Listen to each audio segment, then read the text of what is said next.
એવા વિકાસની જે મુરઝાઈ રહ્યો છે। કરોડો રૂપિયા ખર્ચી વિકાસના કાર્યો કર્યા હોવાનો દાવો સરકાર કરે છે, પણ તેની વાસ્તવિકતા અલગ જ છે। મહેસાણાના કડી શહેરમાં આવેલા ભીમનાથ તળાવને સુંદર બનાવવા સરકારે કરોડો રૂપિયા ખર્ચ્યા।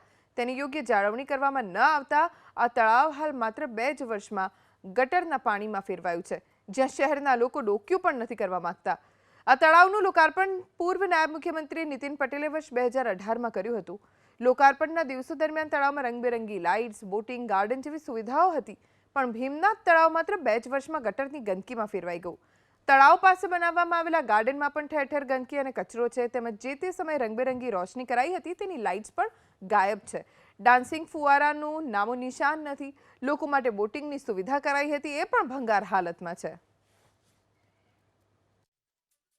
કડી નગરપાલિકા દ્વારા કડી ખાતે આવેલ ભીમનાથ તળાવને બ્યુટિફિકેશન કરવામાં આવ્યું હતું।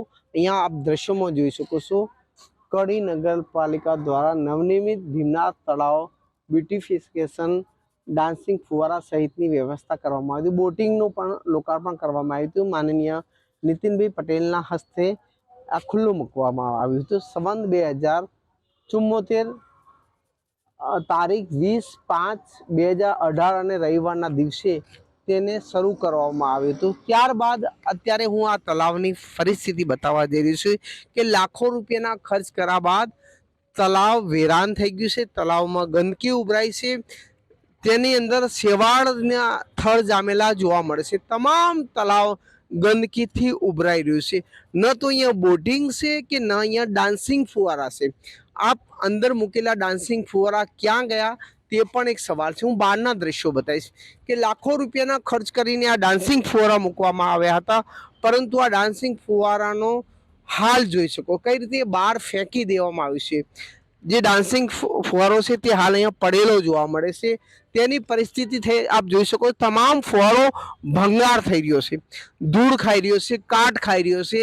તેની આ પરિસ્થિતિ આપ સમજી શકો છો કે આ ડાન્સિંગ ફુવારો છે, જે ડાન્સિંગ ફુવારા પાછળ લાખો રૂપિયાનો ખર્ચ થયો હતો, તેની આ પરિસ્થિતિ જોઈ શકો છો। તેના ઉપર ધૂળના અને કાટના થર જામી ગયા છે। સવાલ એ થાય છે કે કડી નગરપાલિકા દ્વારા કેમ તેની સાચવણી કરવામાં ના આવી, કેમ આ તળાવ પાછળ ખર્ચ થયો અને ત્યારબાદ તે તળાવનો વિકસાવવામાં તો આવ્યું, પરંતુ તેની જાળવણી કરવામાં ના આવી। મારી સાથે સ્થાનિક ચોકિયાત છે। કાકા, શું નામ તમારું? ભીખાભાઈ, આ ડાન્સિંગ ફુવારા ક્યારના આ રીતે બહાર પડેલા છે? કાઢેલા કેટલો સમય થયો કાઢે? 2 વર્ષ થઈ ગયું। 2 વર્ષથી આમ પડો તો કાકા, આ ડાન્સિંગ ફુવારા ચાલુ છે કે બંધ છે?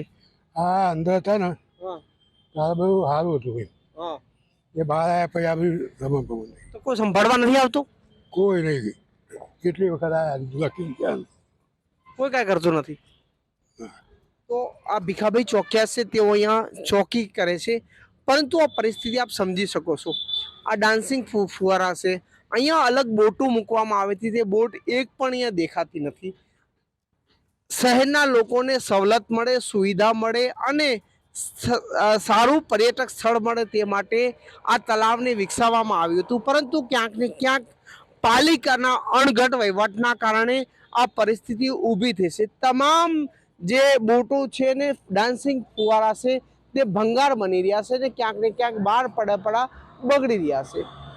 મહેસાણાના કડી નગરપાલિકા દ્વારા ભીમનાથ તળાવને વિકસાવવામાં આવ્યું હતું, જેમાં બોટિંગ અને ડાન્સિંગ ફુવારા સહિતની વ્યવસ્થા કરવામાં આવી હતી, પરંતુ હાલ તેની પરિસ્થિતિ આપ સમજી શકો છો। તમામ તળાવ છે તે ગંદકીથી ખદબદી રહ્યું છે। દ્રશ્યોમાં બતાવીશ કે લાખો રૂપિયાના ખર્ચ કરીને આ તળાવને વિકસાવવામાં આવ્યું હતું। હવે અહીંયાના દ્રશ્યો આપ જોઈ શકો છો કઈ રીતે તેમાં ગંદકી છે, તેના અંદર લીલના થળ જામી ગયા છે, તે પણ સફાઈ કરવામાં આવી નથી। બાજુના હું દ્રશ્યો બતાવી કે કઈ રીતે આ પરિસ્થિતિ આખી ઊભી થઈ છે।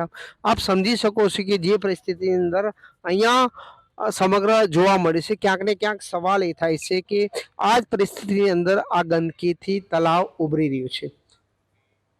હારુન નાગોરી, એબીપી અસ્મિતા, મહેસાણા।